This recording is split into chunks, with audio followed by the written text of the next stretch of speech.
악플, 이제는 신조어가 아닙니다. 죽어라 야. 이것도 순화했다는 것 다들 아실 겁니다.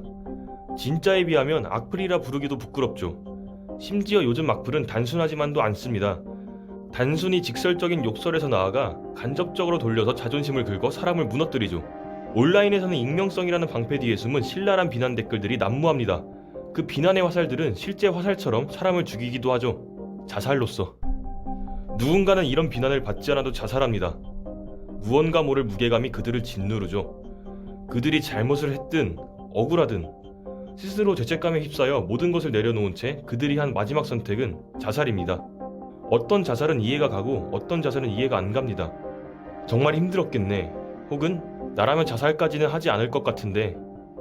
한 연예인의 자살이 알려진 후 반응들을 보면 별반 다르지 않았습니다. 누군가는 같이 슬퍼하며 진심 어린 공감을 한 반면 누군가는 일용직 노동자의 삶을 언급하며 그 연예인의 나약함을 비꼬았죠. 왜 자살을 할까요? 그들이 약한 걸까요? 이 질문에 대한 답을 찾아본 적은 많지 않을 겁니다. 내 일이 아니기에 자살은 세상에 존재하는 수많은 프레임 속에서 이야기되는 하나의 사건, 소설, 영화에 지나지 않죠. 답을 알 필요가 없었습니다. 하지만 알아보도록 하죠. 지나친 비약일 수도 있지만 우리가 언제 그 프레임 속 주인공이 될지는 모르는 일입니다. 왜 자살을 택할까요? 어쨌든 자살은 개인의 선택이라고 볼 수 있기 때문에 그 선택의 과정을 심리학적으로 접근해 볼 수 있습니다. 무조건적인 일반화는 할 수 없겠지만 자살한 개개인들의 일반적인 심리 변화 요인을 알아내고 그 요인들을 억제하는 치료를 한다면 자살도 어느 정도는 방지할 수 있겠죠. 긴 시간 자살에 대해 생각했다 하더라도 자살이라는 행동을 하는 것, 그 행동은 순간의 충동입니다. 우리의 뇌에는 전두엽과 변연계라는 것이 있습니다. 전두엽은 판단, 사고, 계획 등의 고등 역할을 담당하고 변연계는 기억, 충동, 수면을 담당하는 곳인데요. 우울증에 걸리게 되면 이 두 곳의 기능이 저하됩니다.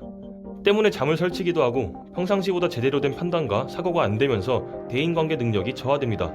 이런 상황이 지속되다가 자살이라는 것을 생각하게 되면 변연계만 반응하여 충동적인 성향이 되는데 이를 저하된 전두엽이 컨트롤하지 못하면 결국 자살이라는 선택을 하게 됩니다. 뿐만 아니라 충동과 관련된 변연계는 트라우마의 기억이 살아날 경우에도 강렬히 반응합니다. 나 다시 돌아갈래 로 유명한 영화 박하사탕의 주인공 영호는 5.18 과잉 진압 기억의 트라우마로 인해 망가지고 망가지다 마지막 선택, 자살을 하게 됩니다. 뇌과학을 비롯한 여러 신뢰도 있는 자료들이 존재하지만 아직은 한계가 있습니다. 심리학만으로는 개인적인 자살 사례의 원인을 밝히는 것 이상에서 못 나아가기 때문이죠. 이로선 자살의 분포 차이를 설명할 수가 없습니다. 예를 들어 한국의 노인은 왜 다른 나라에 비해 자살을 많이 하는가? 한국은 왜 2030 세대가 더 자살에 취약할까?와 같은 질문에 답을 할 수가 없습니다. 자살론으로 유명한 사회학자 듀르킴이 보았을 때도 심리학은 분명 도움이 됐습니다. 하지만 그 선은 여러 사회적 상황 속에서 특수한 동기를 알아가는 데 그치죠. 따라서 자살의 동기 이전 사회적 상황의 분석이 필요합니다. 그렇다면 사회적 상황이란 것을 듀르킴은 어떻게 보았을까요? 듀르킴은 자살을 4가지로 구분합니다. 이기적 자살, 아노미적 자살, 의무적인 혹은 선택적인 이타적 자살. 마지막에 언급한 이타적 자살 2가지는 과거 일본의 카미가자와 같은 개인의 행동에 대하여 집단적인 의식이 지배적이었던 전통사회에서의 모습에 가깝습니다. 개인주의라기보다는 공동체주의의 영향력이 더 컸을 때 말이죠. 물론 중동의 과격 종교단체들은 아직도 자살 테러를 일삼고 있긴 하지만 이 정도만 언급하고 넘어가겠습니다. 듀르켐 이전에는 자살을 지리학, 생물학, 종교 등의 관점으로 분석을 했습니다. 충분히 일리 있어 보이는데 실제로 서유럽 나라들의 자살 분포는 분명 그 나라의 종교 교파에 따라 차이가 있었죠. 그렇다면 여기서 의문점 하나. 가톨릭과 개신교는 모두 자살을 금지하는데 왜 자살이 일어나며 개신교가 가톨릭보다 높은 자살률을 보인 이유는 어떻게 설명할 수 있을까요? 듀르켐은 이런 말을 합니다. 개신교는 가톨릭보다 덜 강력하게 통합된 교파다. 그는 사회적 통합이라는 사회적 요인에서 답을 찾은 것이죠. 듀르켐이 보기에 전통적인 사제위기가 뚜렷했던 카톨릭은 그렇지 않은 개신교보다 사회적 통합의 정도가 높았습니다. 그렇기 때문에 카톨릭의 자살률이 더 낮았던 것이죠. 그리고 사회적 통합과 자살의 연관성은 다른 사회 현상에도 적용 가능했습니다. 한 예로 사회적 통합이 높아지는 전시 상황, 위급 상황에는 개인주의보다는 사회적 통합이 높아지고 실제로 자살률이 낮아집니다. 따라서 이런 명제가 도출되었죠. 자살은 사회 집단들의 통합의 정도에 반비례하여 늘어난다. 이로부터 설명 가능한 것이 첫 번째, 이기적 자살입니다. 개인주의가 만연해지는 현대사회에서 볼 수 있는 자살 유형이죠. 이기적 자살은 사회적 통합의 정도가 낮아서 개인이 속한 집단으로부터 고립될 때 발생합니다. 즉 악플로 인한 괴로움, 파산, 힘든 일의 연속으로 지친 사람이 소외감을 느끼고 자살을 택한다면 그것은 디르켐의 관점에서는 이기적 자살이 됩니다. 한 반에서 따돌림, 왕따를 당하는 아이들이 한 반이라는 사회로부터 소외감을 느끼는 것처럼 악플을 받거나 파산당한 사람들은 커다란 사회로부터 소외감을 느끼겠죠. 두 번째 유형은 아노미적 자살입니다. 사회가 급속히 변화하면서 당연하게 여겨졌던 규범이나 규제들이 혼란 상태에 빠졌을 때 발생합니다. 대표적인 사례로는 미국의 대공황, 작게는 아파트에서 자살을 택하는 노인의 이야기를 예로 들 수 있겠네요.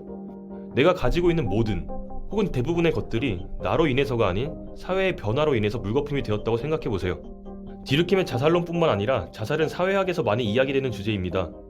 물론 본질적으로 따지고 들어가면 디르켐과 비슷합니다.